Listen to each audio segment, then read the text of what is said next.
wis. Lho sampeyan ku mah ora malah geguyon karo Durmagati. Aku seneng nek kowe omong-omongan kowe. Oh ya iki omongan ditewel-nyowel nek omongan kecilan kocok-kocok. Tuwa-tuwa kok cayu kurang. Oh, ora muni ngono kok. Sumurupa kabeh para kadang-kadang Kurawa dina iki. Ditetepake dadi pangombyong senopati, senopatine Rakamu Angger Adipati Karna kang minangka dadi cucing prajurit ilu Rakamu Angger Durgandasena. Niku ajeng pelang melih Blodaya itu to, Pak. Iya. Lah kula sing dadi senopati jeng apa? Arep tanding sapa? Galeng. Musuhmu ya menggareng. Wani kula kali galeng niku. Kowe kabeh diparengake nyekel gegaman piranti perang. Aja nganti nguciwani. Sediko tumbak ligan keris ligan pedang ligan. Yen ana tumbak kang landhane rada mutawatiri diganti yen ana kayu walikukun yen ora ana kayu janglot ya kena sediko ya. Iki kanca-kanca dandan trincang-trincing trincang tepo-tepo wis sasa-sasa betetet besul. Sampun dados. Panjane dadi nyekel gegaman kuwi diatur.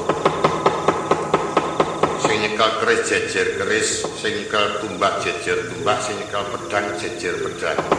Aja kok sing nyekel tumbak jejer keris mengko ndak nganti padha klera-kleru nggone gawe siaga peperangan. Sediko iki tukar nggon. Kowe kene aku kene. Nah ngono. Sing luwes wong iki sing luwes. Sing jejer tumbak ya iso jejer tumbak dadi iso aturan. Nggih. Lan ping pindune tumbak kuwi yen maju ngadeg siji ngadeg kabeh ya rubuh siji rubuh kabeh. Aja ana sing ngadeg ana sing rubuh ndak pating celalang kurang bejo mengko malah nyocok kancamu. Nggih. Iki apiye? Ngadeg karo kowe iki. Tekku ngadeg e. Tumbakmu pancen rada lumayan iki yo. Ngadeg kabeh. Ngadeg kabeh. Cek iya. Napa tumbak kula ya tak deke. Yen payasa toto pun kakang den ayo nempuh peperangan mancing rimbo kursus kanca maju.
Tinolir tengaraning prajurit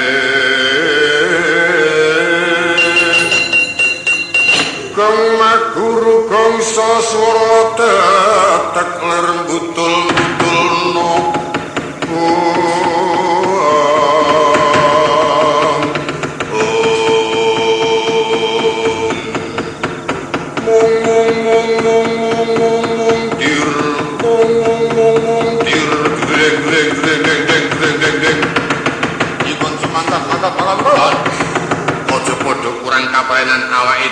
pinanggenah minangka dadi percalangan gawe dalan. Panjing jroning alas nlusup ing rimbuk Kurusetra gempur barisan Pandhawa. Yo. Gandeng iki bakal mlebu alas gedhe sing nyekel tumbak, nyekel keris, nyekel pedang tiba mburi gegaman kang kasar kampak wadung petheh linggis ngarep. Kayu-kayu sing gedhe padha dirubuhake, dalan-dalan sing lega padha durbi sing brenjol dimaprak. Aja nganti jengkokake titian dalem. Ingkang sinuwun kang bakal aniti priksa prang Bratayuda luwih-luwih titianing para senopati kang nyata iki minangka dadi agul-aguling ayuda. Yo. Aja nganti wedi kelawan jim setan kupayangan, aja nganti padha duweni rasa miris nempuh ana papan kang wingit kayu kang anyar. Rawi-rawi rantas malang-malang putung barengan temandang gawe golo bis tulis ayo.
Sami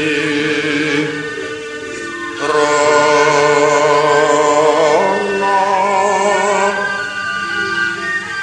Kongas kandaning Sekar Gadung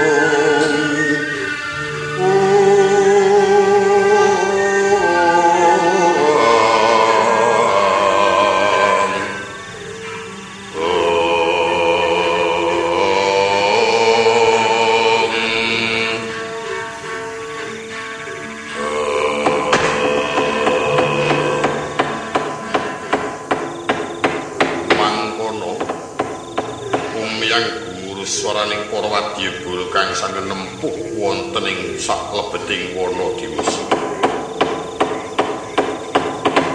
Mandira gengkang sami rubuh amblasah pindha babatan pacing. Kukila-kukila kang sami miber anglayang anpaya papan sanes. Lumajaring satu kewaning ing kapating bleber pangempreting dripanggo pambengo ing satu sembuh. Pungun-pungun tiasira para wadyabala ingkang mungging pengkeran Senopati Agung Cucu ngajurit Raden Durgandasena. Kocapa kang kinaos nambeting carita kang lenggah wonten saklebeting Papua. Randu Gumbala. Raden Haryasena dinadhep ing abdi patih gagak bongkol pedang binurian dandang minangsi.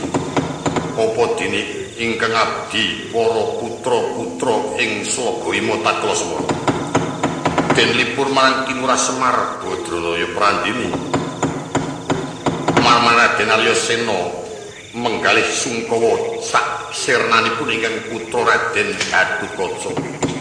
Mawas marang para wadyabala Kurawa yayat singgah ketatung pranyata senajan to lenggah sinebok para abdi yen to kadululir dwi panggo metuh wonten ing paprangan.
Punika warnanira ing pakuwon Randu Gumbala.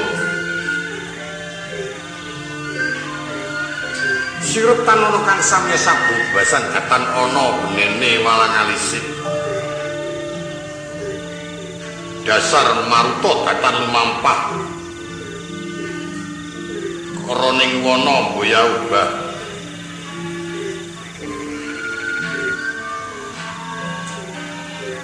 Kekes kawontenaning para kawula kang uji marang sowan.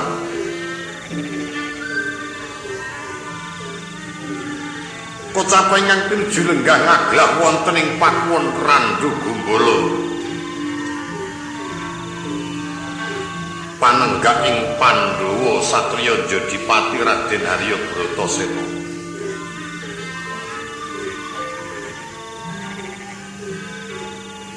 Ya Raden Arya Werkudara.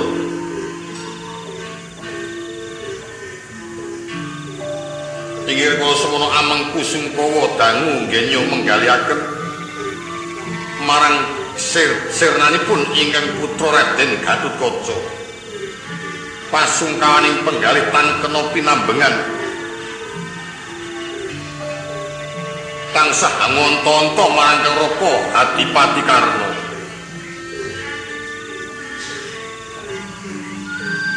Datan pisah sakrikma marang ingkang abdi Kriwurah Semar Badranaya.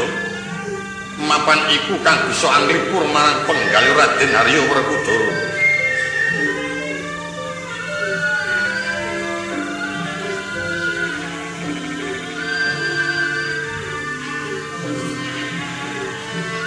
Bocah pengen pareng Abiyantara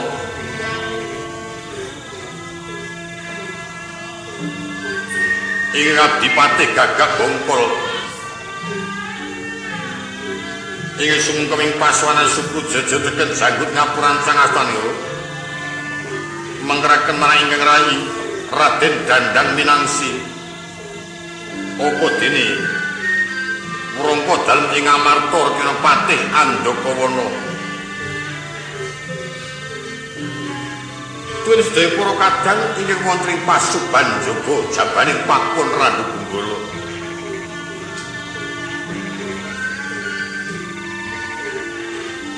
Raden Pedang Binurian, Ganggeng Kanyut, Raden Tambak Ganggeng, sumrambing para wadyabala ingkang tanpa wilangan tansah angepung jroning pakuwon.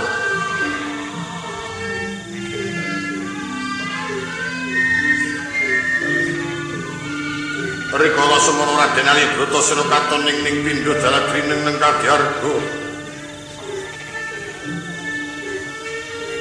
Supeting pemanggih ilang gegambaraning tumitah ana Madyapada.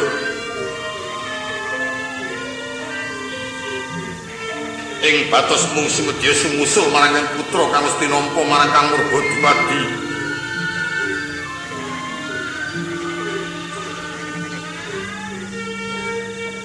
Ucapo dari para abdi kang tansah nglipur marang penggalih Raden Arya Bratasena.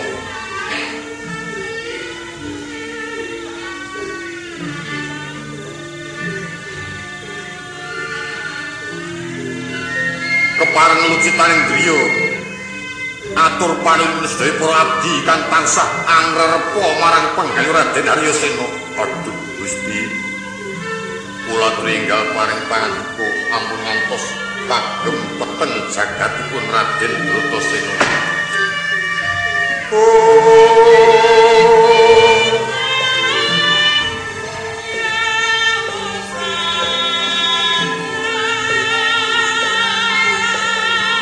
Dewa Yanung tulung ngaprandasan sayan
maning kusuma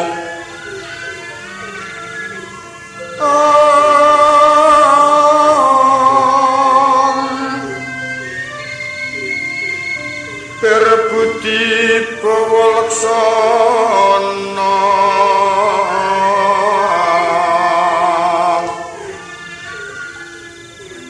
liring kang pawalaksana mangkono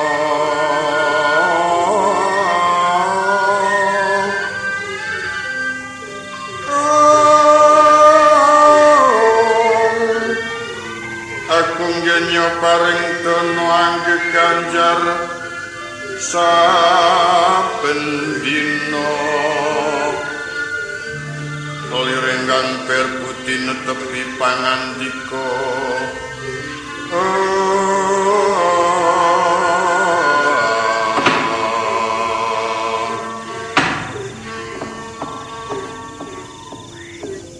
sesemban kula wonten Mercapada Raden kula mboten badhe maiben pasungkawanipun Raden Bratasena ing saestu kengetan dhateng ingkang putra Raden Gatotkaca ing sampun ngemasi kapraya.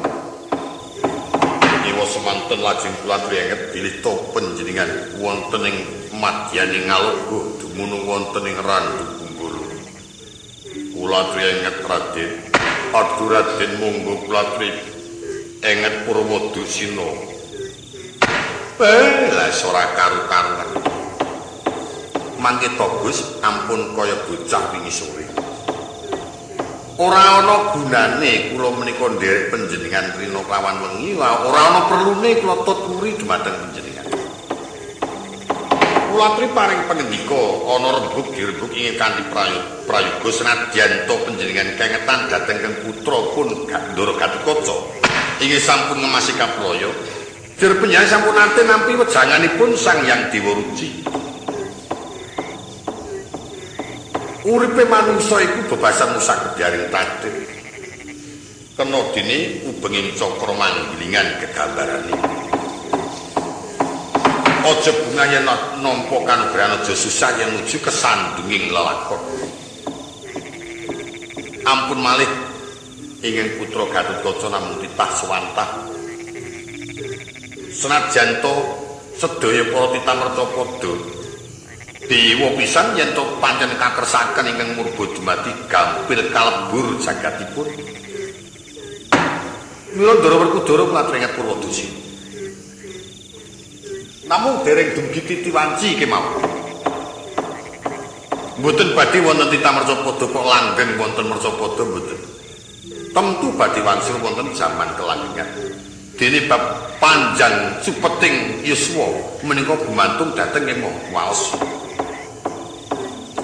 Senajan to panjenengan kitalan ing putra Gatotkaca, Ndara Antarja pun boten wonten.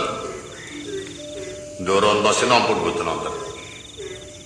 Dasar ingkang putra ingkang dipun dama-dama kemawon, ingkang putra Pandhara Kula Abimanyu sampun gugur wonten paprangan. Ewa semanten ampun ngatur kagungan raos mendho anggenipun badhe nglabeti dumateng kautaman ngrebat negari ingkang wonten tanganipun ingkang Raka Prabu Jaka Pitana. Lajeng kula trienget putranipun ingkang putra Ndara Abimanyu ingkang wonten saklebeting garbanipun ingkang Eyang Dewi Utari menika manthi kenging kangge panglipur lan kenging minangka dados lajering kautaman. Senajan kang putra Gatotkaca sampun seda, kang wayah Jaya Sumpena tesih, kang wayah Surya Kaca tesih, kang wayah Puspadenta putranipun Ndara Antarja tesih. Ora bisa ngudang-udang putra, putu saged. Menika mangke kanggo srana muktinipun ingkang wayah sedaya. Gus.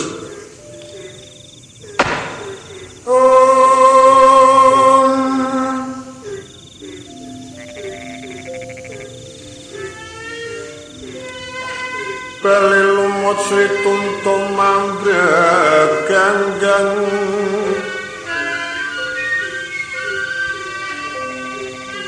Tangisana sekmo kang kontrang kantringan roboku milang gilang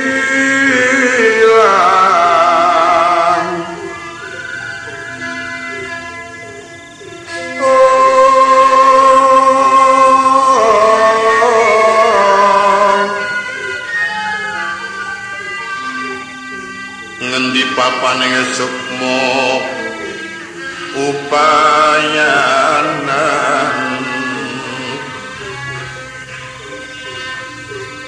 tumindak lakuning kautaman ngeling ana oncating sukma saking raga dedengan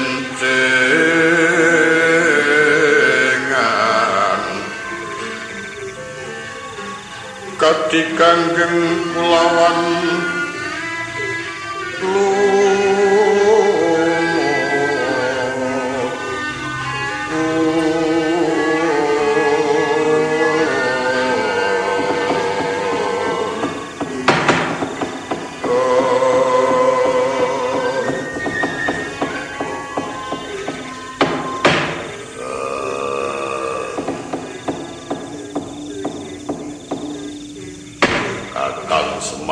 Wonten apa, Den?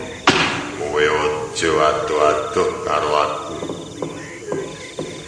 Saben-saben aku kelingan karo bendara musik gadot. Janji Kakang Badrulaya kang lipur ilang kabeh pepeteng katone mung padang trawangan. Senajan to anak-anakku wis ora ana. Isih ana kang tak antepi, isih ana kang tak labuhi ora liya kejaba mung para putu-putuku. Narangaken, Lors. Wah, kene iki yo gampang.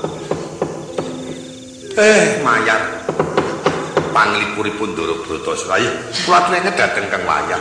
Iya. Jaya sempena ya kaya Gatot. Nggih, kados Ndara Gatotkaca.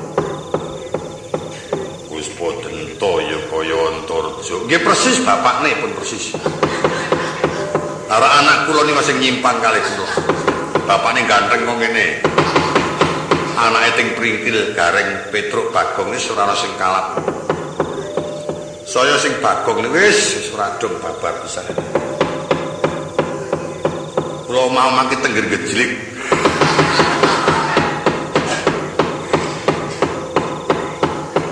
Prandek puno cok kumentus gawe putusan. Iya, ning pun kajenge pancen jeng kula imu anak kula Bagong.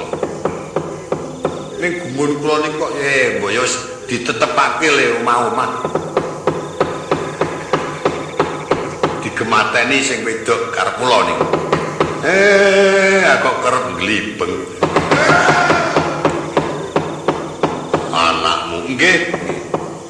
Ning kowe ya wis duwe putu. Pun. Nggih, Pak persis bapakne niku sing anake Petruk nggih ndelulet kaya Petruk. Sing anake Gareng nggih ndremis kaya Gareng. Bagong nggih gadah anak. Ora tau ketok buntung. Mboten tau lunga-lunga. Kakak Bongkol nuwun wonten paring adawuh. Aja nganti pegating panuwun rina kelawan wengi tansah diulati sak mangsa-mangsa ana barisaning para kulawa iki. Estanipun saking pemanggi kula sakadang Gandeng Raden Werkudara menika dipun kersakaken dumateng ingkang Eyang supados sowan wonten ing pakuwon Randuwatangan. Sanget pengajeng-ajengipun ingkang Eyang Prabu Maswapati. Wah, aku ora lega rasane atiku yen ora bisa mateni Karna kakangku. Aku ora pati-pati bali ana Randuwatangan sowan Maswapati kakekku yen ora bisa nugel dune Karna kakangku. Nyemanggaken menasanipun Raden Arya Bratasena, mula kowe kabeh sak kanca kudu sing waspada ngati-ati sak mangsa-mangsa weruh glibete Karna kakangku bakal tak pateni. Nggih pun pokoke angger mangsa kuwi mawon. Iya Ki Lurah, nuwun ngestuaken dawuh timbalanipun Raden Arya Bratasena.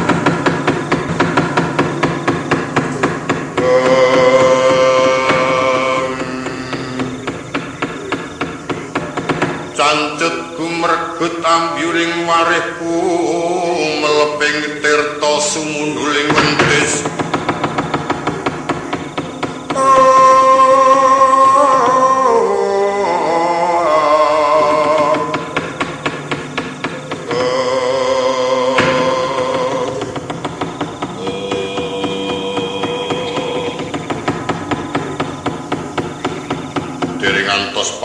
dangu anggenipun samya imbal wacana.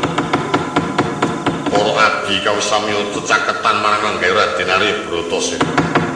Pocapo pelajaripun ingkang abdi candhak tulak ingkang ana jabaning pakuwon manjing pakon pelajar kandhep.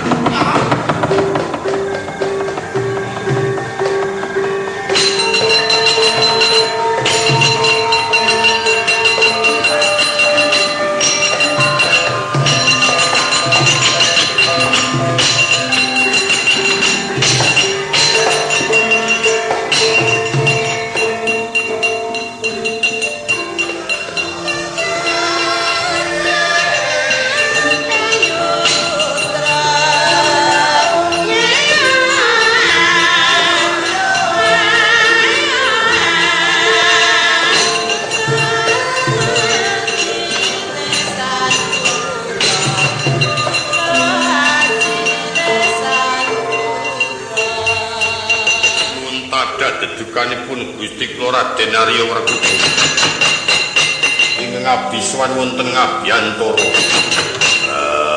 Kuwi bocah candhak dolak mlayu-mlayu ana.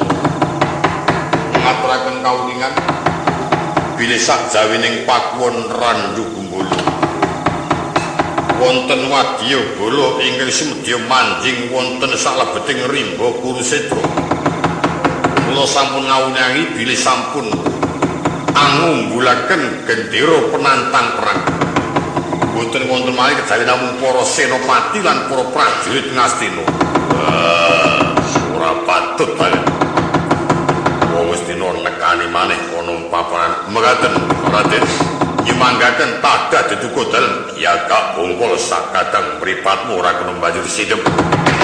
Tuake wadya bolo-bolo kita gawe kanca mangkat.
Magut manjing ing yuda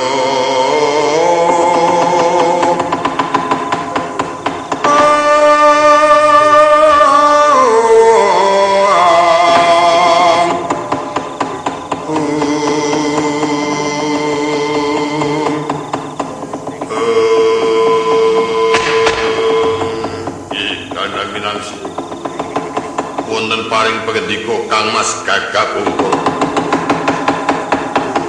Parat ora patut sik tanalas wong Ngastina. Lego tanpa nganggo cecala teka pasang gendera penantang perang kanthi para wadyabala kantak sawang tumbaing gabat jati ngarang paingamur kecamurta. Iki wadyabala ngamarta enggal padha didhawuhi siaga tata-tata. Sawetna kawan piranti perang tak undur ageng ngrusak umbul-umbul ditakon desa kelakon praja tau gadeng sirahe.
Kepapak keprangguling musuh gawatnya bentar mula trisang suranggung koromang saing ronanggono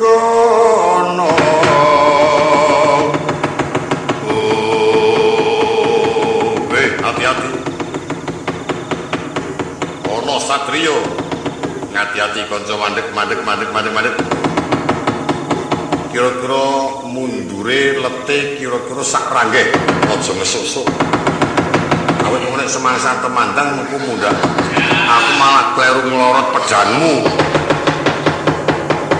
hanya telu kiraku kleru ndekmu iya mundure kira-kira sak ranggeh dur tak takonane yo Satrio sapa jenengmu durung tau mangerti karo aku iki pepatih ing jadi pati aku patih Gagak Bongkol jenenge kok elek kepiye mau ol mau bongkol otak kirane brontol kowe prajurit saka ngendi saka negara Ngastina yen ora pringgake becik wis semingkir aja nganti ana ing kene lho aku diparengake ngerek gendera penantang perang sumurpa yen metu iki Panjenengan Sumadya Senopati Ngastina sing minangka dadi cucu ngajurit Gustiku Raden Durgadasena Gagak Bongkol opo semingkir ora semingkir sikat nyawamu ayo kali ora gelem semingkir ngati-ati tak karate temenanan Wataing prajurit senajan tope gegaman ning piranti perang kang ora jiwane ora bakal mundur sencengak. Kowe kelakon bakal mlebu ing Rembo Kurusetra bisa nglumpati bangkene Gagak Bongkol keparat raja wae.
Aduh sempal sikilku, aduh poklek tanganku, aduh hilang mripatku, aduh berumpung irungku, aduh mati aku tompal bokong, aduh merobo lususku, aduh hilang sirahku. Sapa sing kelangan sirah iso omong kuwi? Sirah rek. Oh. Sambat nganti ngeres-resi ati. Kanca mundur waduh kaya ngene rasane dadi prajurit. Aduh, aku ora bakal weruh karo anak bojo. Ora ngerti alang ujure wong lanang. Aduh, maune aja dadi prajurit. Maune dadi wiyaga. Kepenak nalari mati aku. Aduh. Mungsumu sapa? Raden Gagak Bongkol. Nanging mboten ngomongaken piyambak rencangipun kathah. Kula lepasi jemparing dipun telorong tumbak mboten ngomongaken menika damel kemawi mimis. Dipun tembak mboten pasah, dipun granat mboten pejah. Ngrebat bedilipun rencang kos tunggal mboten pun tembaken ampun pentrung-pentrungaken. Menika kathah sami nandhang tatu nyuwun pangayuman Gusti Patih. Wah, penyakit lan wong sedina kuwi arep menang sok kapan. Ayo kuwi oleh-oleh wong sing kurang mukti kok. Kurang prihatin. Wong angger sing gentur tapane mriki kuat. Nampa kanugrahan, kuat nampa kadigdayan, paribasan sekti tanpa guru. Nek kowe kon iso menangani tangelamu. Ora beda yen lagi dibarisake teng cenanang. Kaya iyo-iyo bareng ana kepara gawe lah wis padha. Sambat-sambat, aduh mati aku. Aduh, wis kana mundur kana. Sing sempal sikile dos pundi Gusti? Kira-kira ora kena gunake pendemen urip-uripan. Ingkang kerowak wetengipun engko ndak dadak ndondomke pendemen kono wae engko setatke nek mati njur bojomu dipensiun. Ingkang sempal tangane pendem sisan ora ana gunane wong tanpa tangan cotro. Ingkang boten gadah mripat pendem sisan dadak nuntun. Sing kecalan rek ora iso tuku rek pendemen sisan. Nedan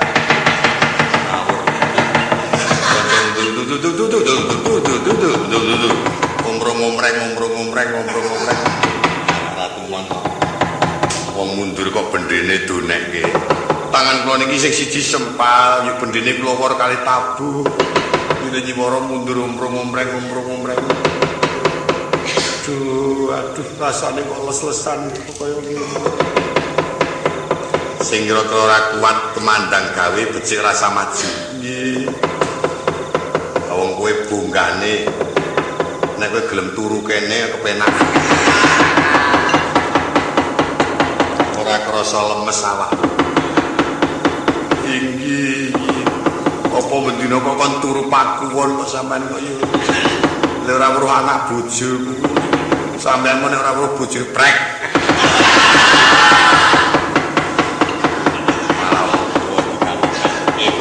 Lho, Senopati Ngamarta bener sedikit.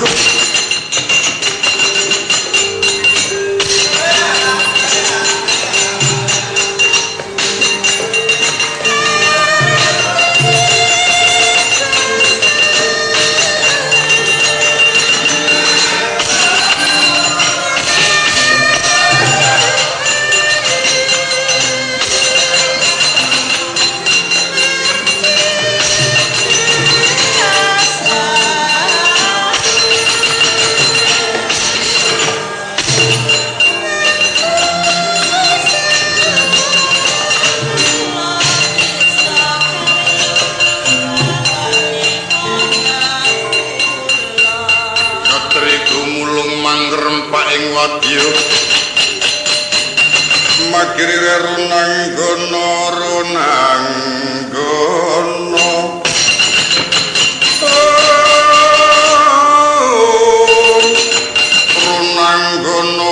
gawe gelar wangun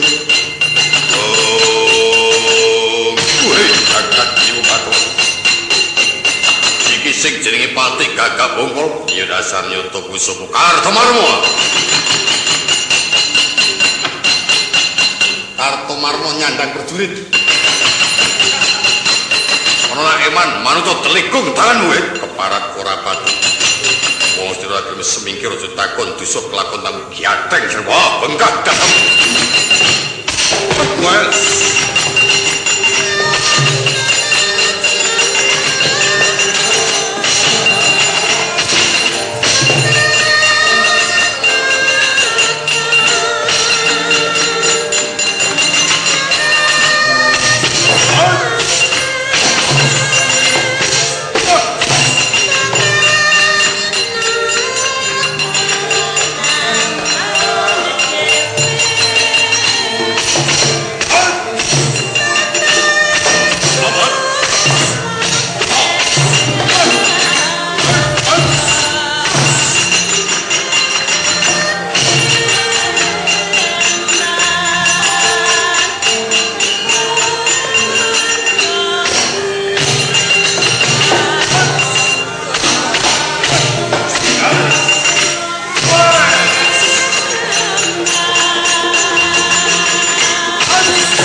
Apa? Saman rasa cakre gila teman, Man. Gagarota. Oleh mayu teman. Ora ana apa-apa gagarota. Abrage sapa sing ngeblegi aku. Kula niku tanding Gagak Bongkol. Menang. Mboten. Jutusan kula kalah dupak saking gurisa mungsir kluwer. Tiba lugut jejeg sirah kula. Yil. Iket kontal. Kula nyepeng godho mongko lek kula yosok godho wedene.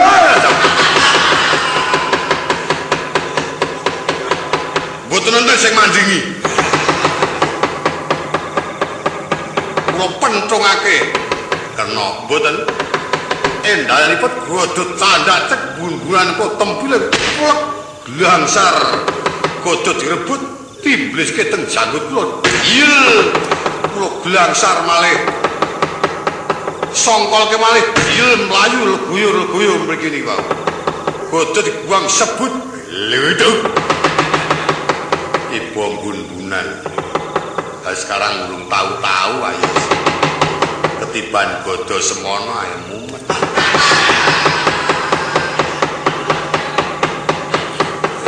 Kok dereng tahu dek kapan aku tak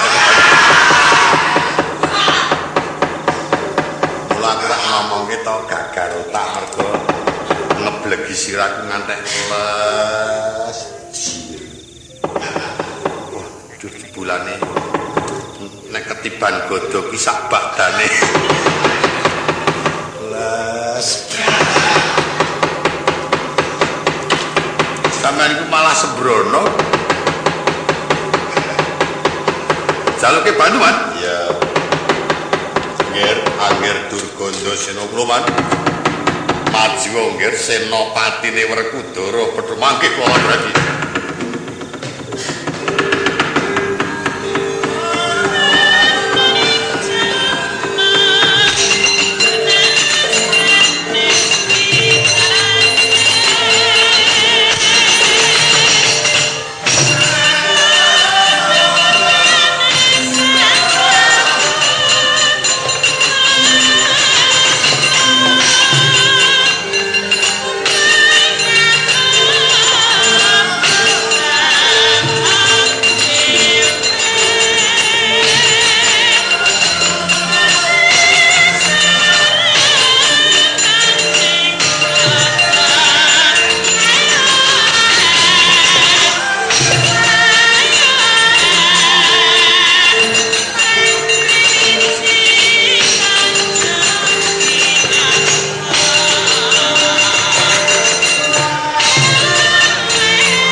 Gagak bungkul ya dasar nyoto kowe ngaku sapa aku Durganda Senopati aja nang ngarepan yen pancen ana kang dadi senopati para kadang Pandhawa aja mung cukup andhane tak petune sapa senopati ora sanggepok koncane para sesembaku Ngamarta senajan paribasan aku mung kesete munggasari tak kira aku bisa sowan ana ngresa dalem Gustiku kanthi nyangking siram wis keparat Senopati lancang pangutamu ditinggal baru kelakon tibanan jebul dalam pandi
jajal tangio kenang apa mati ya kok.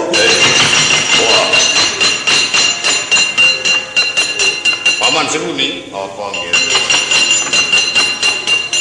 Mundur gagak bongkol wonten ingkang nrenjus saking adebian.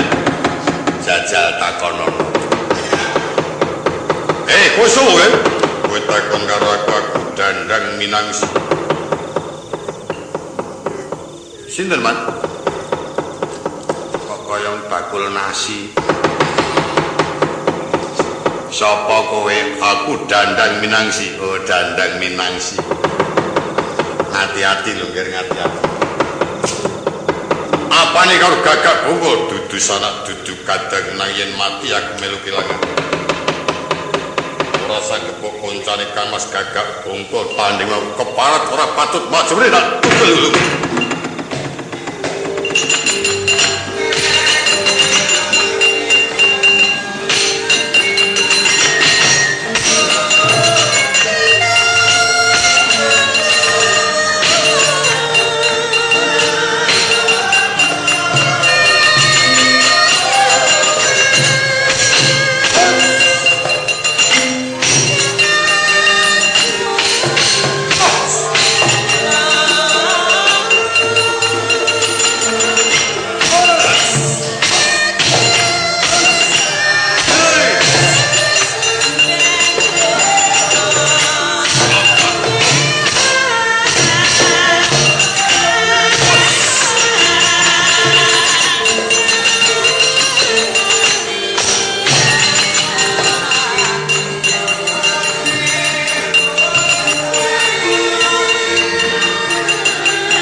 Dosa ketiban pusakaku jemparing Kyai Badra Wiraya. Yen pancen perlu tibano aku ora bakal mundur secengkak. Noyan ayu Baskara titi mangsa Jawata semangat. Raden Durgandasena ngasta pusaka jemparing Kanjeng Kyai Badra Wiraya.